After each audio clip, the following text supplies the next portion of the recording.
And welcome, everybody, to the next episode of EWF Horizon. I am your host, Chippity Skippity Chip Skipper here. We are in Prague of the Czech Republic. Prague. Over by my side is a very special guest. Please, it's the... Like you even need to ask, it's the soon-to-be Rising Star Champion. The one who'll bring back prestige to the smooshed-down Rising Star Champion is Gunnar Garrett. Well, we've got a set of matches here tonight. We've got Evy Lee taking on Sarah, Stroh Horror taking on David the Dealer Paul, and a tag team featuring a debuting tag team known as the Brothers in Blood taking on the established Freak Show. I've got a bit of an exciting card for you all tonight. As you may have noticed, we didn't have the intro, and that's because the EWF roster has shaken up considerably since the last Horizon. Always changing. Always changing. Speaking of things getting shaken up, how about that women's division? Because last weekend, EWF had 3 women's matches, and each one of them was an upset. One of which being Evy Lee here, defeating Alice for her first win in EWF, starting a bit of a momentum of her own. But also was Jack Lennon somehow taking on Tracy Bull, and not only surviving, but winning in like a really hard-fought slobber knocker of a bout. How many people have beaten her? Is she like the second or third? It's very low. Yeah, Tracy Bull has been a dominant force. And then, craziest of all, in a matter of seconds, Sabrina just rolled up Cheryl freaking Blonde. Squashed by the alien from Eiffel 65.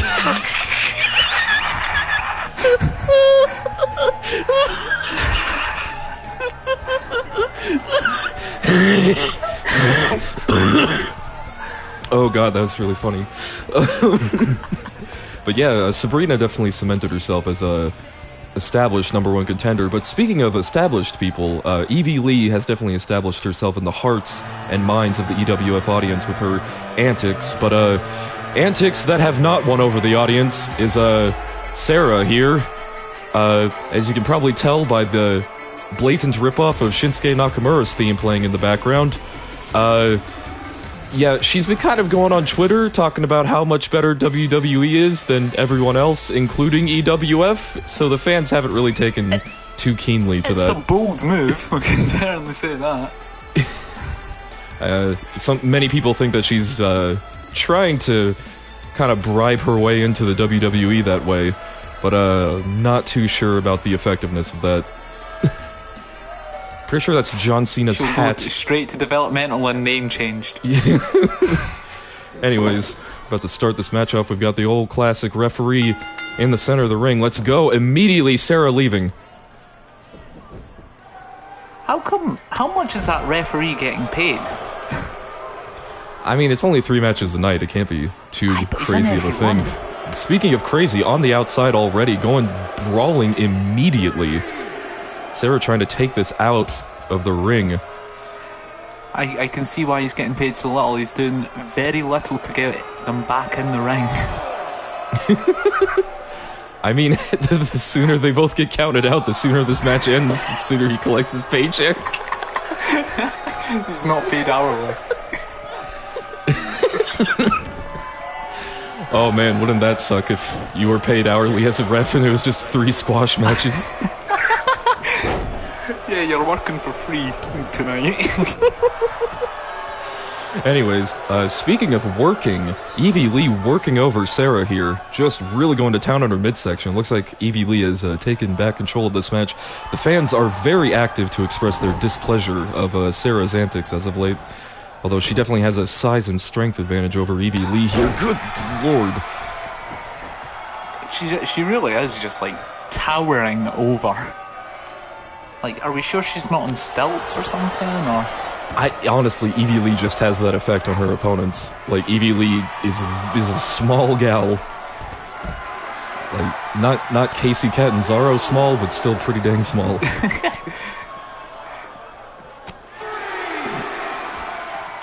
Evy Lee wanting to... avoiding her swiftly. But not able to avoid the punch. Off the ropes she goes here. Oh my god. Taking the wind right out of her non-stop barrage from Sarah here. It's reminiscent of what I was saying 2 weeks ago now. You can't breathe, you can't fight. You can't stand, you can't fight. So both going for the ribs and going for the back. I know it was on different people, but both good strategies. Sarah's number one influence is Randy Orton. As you can see by that, definitely not an Orton DDT there. Nope. I'm not. That was definitely... Can we confirm this? I've not seen any rest holds this match. That's a good point. I think she's applied a headlock maybe once. Oh my god! Oh my god! That's the SKO. That must be it, surely. That's not the end. Evy Lee kicking out in the nick of time. But those are the three most dangerous letters in wrestling. SKO, right? SKO. Oh my god, Evy Lee bringing the kicks from those bright pink boots of hers. The strategy is to blind the person so they don't see the foot coming. I mean, her hair does glow for some reason. I'm not really sure what she put in her hair to make it glow like that, but backstage sources tell me it's plutonium. Evie, where are you getting that from? You know. Anyways, Evy Lee back up on her feet. Sarah back up on her feet. Sarah, she's able to take back control of this one. Oh my god. Leaping single leg drop kick. Evy Lee. Knocked all those she's taking a isotopes out beating the here. hair. So Evy Lee, really persistent in finally getting a win over Alice last week. Sarah has had similar difficulties in EWF, although has not been quite as persistent in her dealing of them. She just kind of didn't have a match and just started talking about WWE on Twitter, which is... I mean, as much as, we'll poke fun at that strategy and, the Randy Orton influences and all that, she wasn't getting booked. She said it, and now she is getting booked. So... That's a good point. Evy, Evie, what are you doing? Evie. Oh my Evie. god. No. You've got nowhere near enough sweat on your forehead to do this move. Evie, you're 5'2". Come on. Don't. Oh my. Jesus! Jesus Christ. That's I think she just 7 Evy Lees. She. It really is. Yeah, I think she just decapitated Sarah there. That coast to coast dropkick to the hanging upside down right on the throat. Is that it? Sure. It's it? That's it. Evy Lee picking up her second win in a row. She's really rolling up ahead of steam here in EWF. Looks like she might be on the horizon. See what you did there. Anyways. Yeah.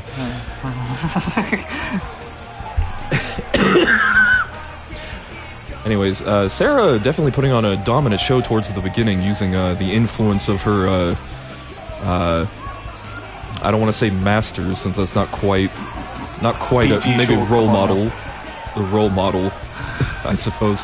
Though Evy Lee picking up the win, the fans are quite gratified to see Evy Lee coming away with the victory here. That insane coast to coast, what an absolute Jesus! It does bring a point of she was saying that EWF wasn't as good as WWE, whatever, but an EWF, fair to say, EWF original, just absolutely pinned her 1, 2, 3 at the end. So it's pretty dominant.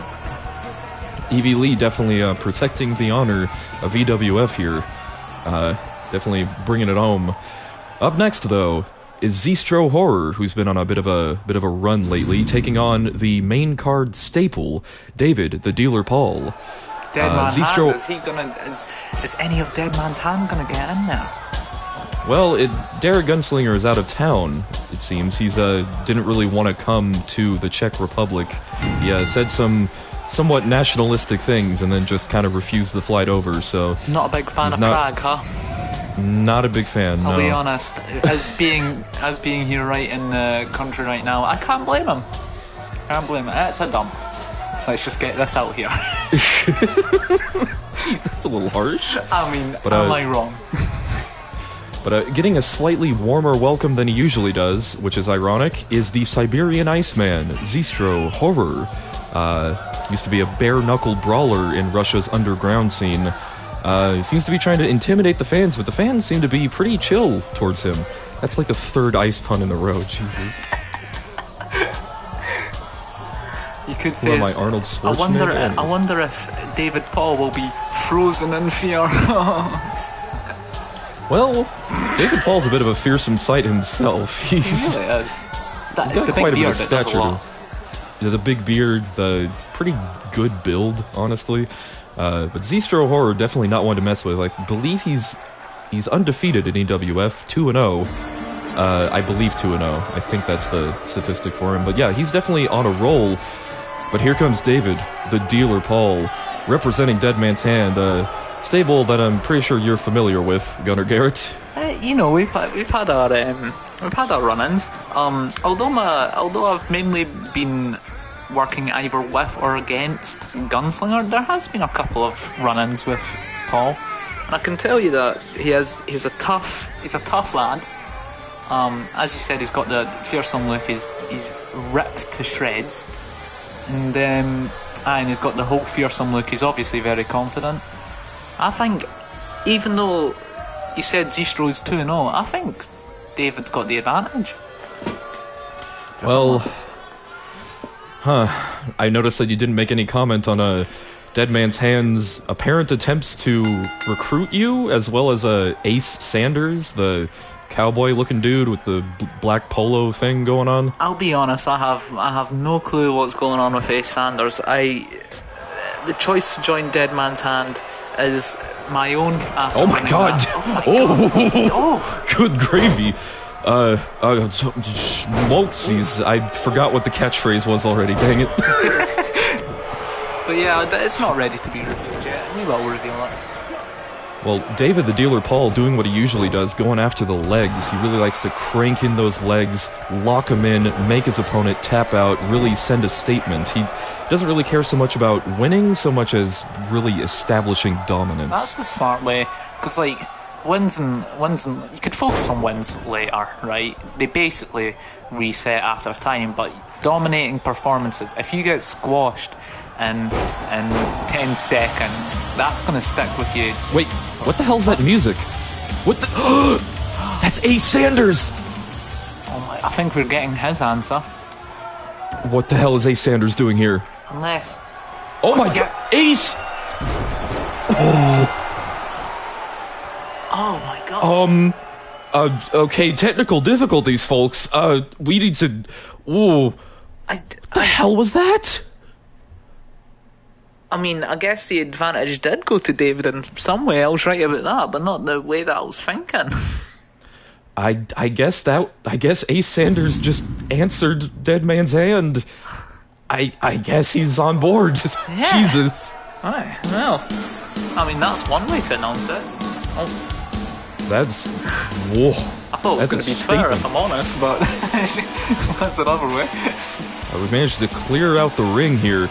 Coming down to the ring is the team that has been trying the hardest to put tag team championship wrestling on the map of EWF. It is the Freak Show. On the left in blue is Mike Gonzalez, and in orange on the right is Daniel Spears. Now, this is an interesting progression because there's only been two people that have, two teams that have been focusing much on tag team wrestling, and it's been Dead Man's Hand, who we saw a bit of their faction and a new member apparently, and then these guys. So it's but Blood Brothers, Brothers of Blood. I'll get there. The Bloody Brothers. Bloody Brothers, the Brothers of the Red Stuff. The Red Viscous Fluid.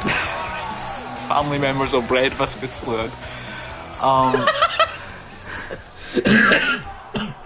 They might be setting to do a whole change for that, and they interest me because it seems like Zelite, I don't know how you pronounce it. I'll be straight up front with you, but he does all the talking, and just like the other stands in the back. You know what I mean? Whoa, Zelite the Great on the right, the man known simply as the Final Boss on the left.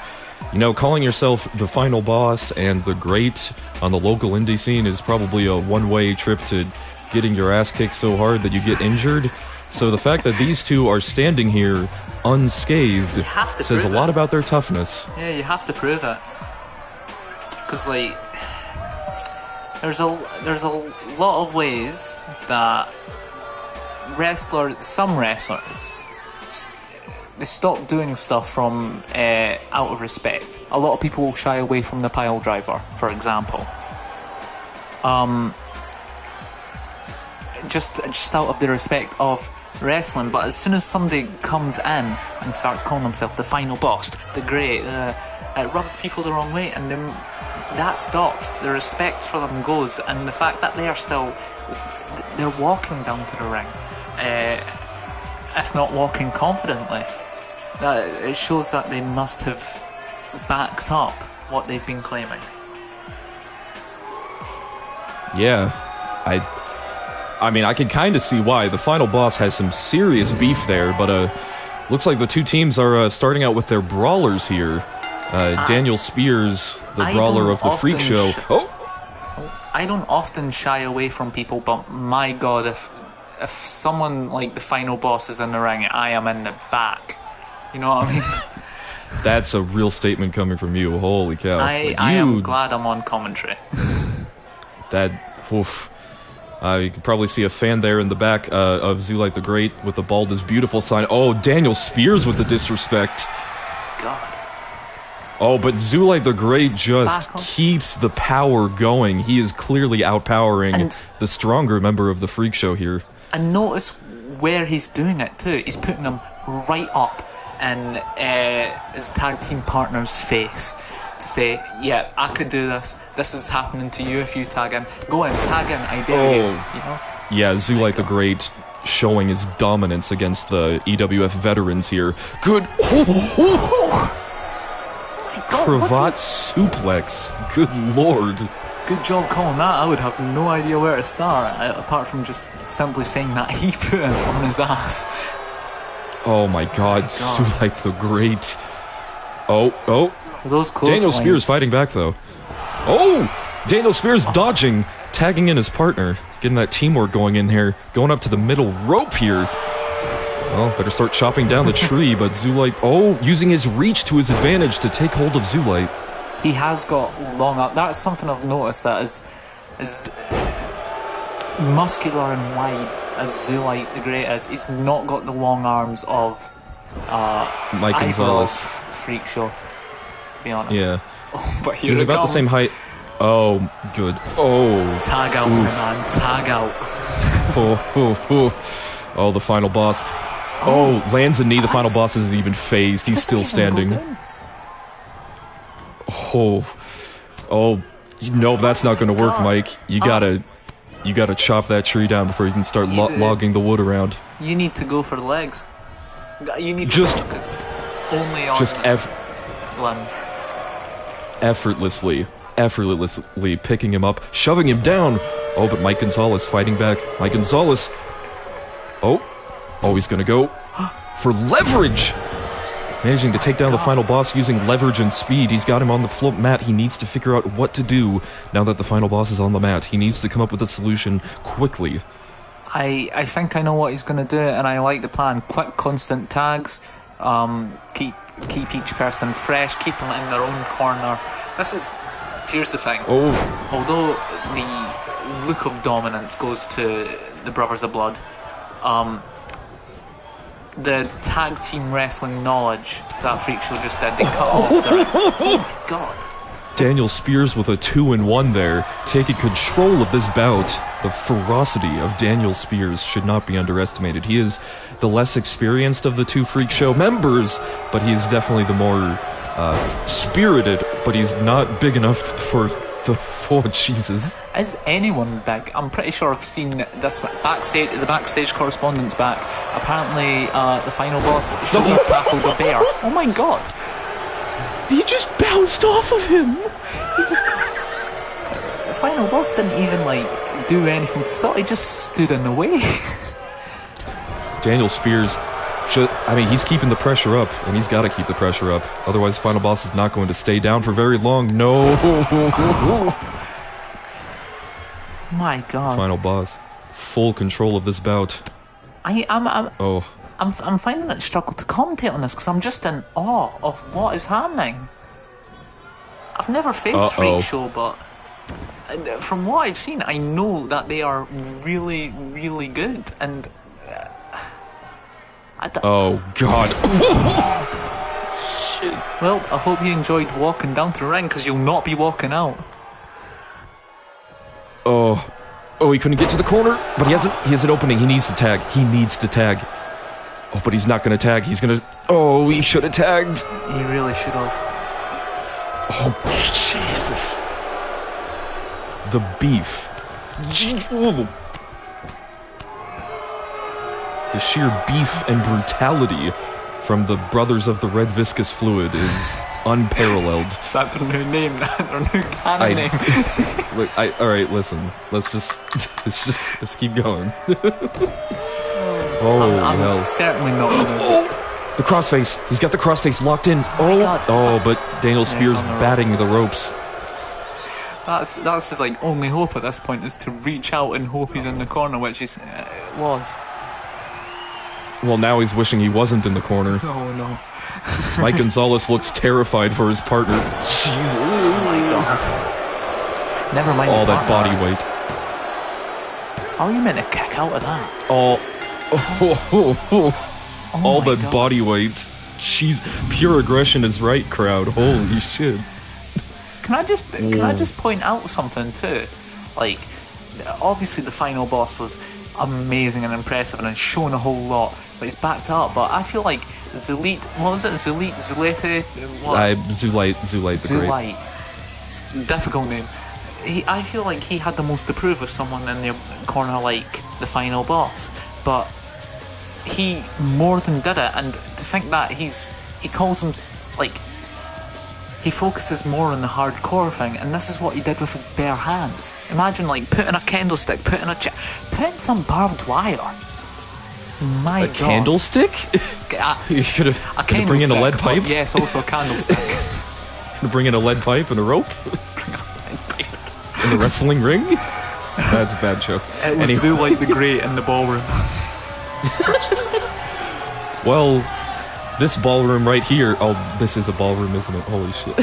The ballroom here has seen an incredible debut from the Brothers in Blood, definitely planning to take over the EWF tag team scene. And that was a wrap for tonight's Horizon, so let's take a gander at the main event card for this upcoming Sunday in just a few days. First match, we've got Josie C taking on Annie Hager. It's a big match. That's a big match to start off. This is a stacked card, and that's a big match to start it off. Next, we'll be seeing Ace Sanders, getting a little bit of in-ring action against the high-flying prodigy Ryan Miles, who's also been having quite a run of dominance so far. He beat Dan freaking Henderson of all individuals. That doesn't happen often either. As somebody who's lost to Dan Henderson, that's crazy to me.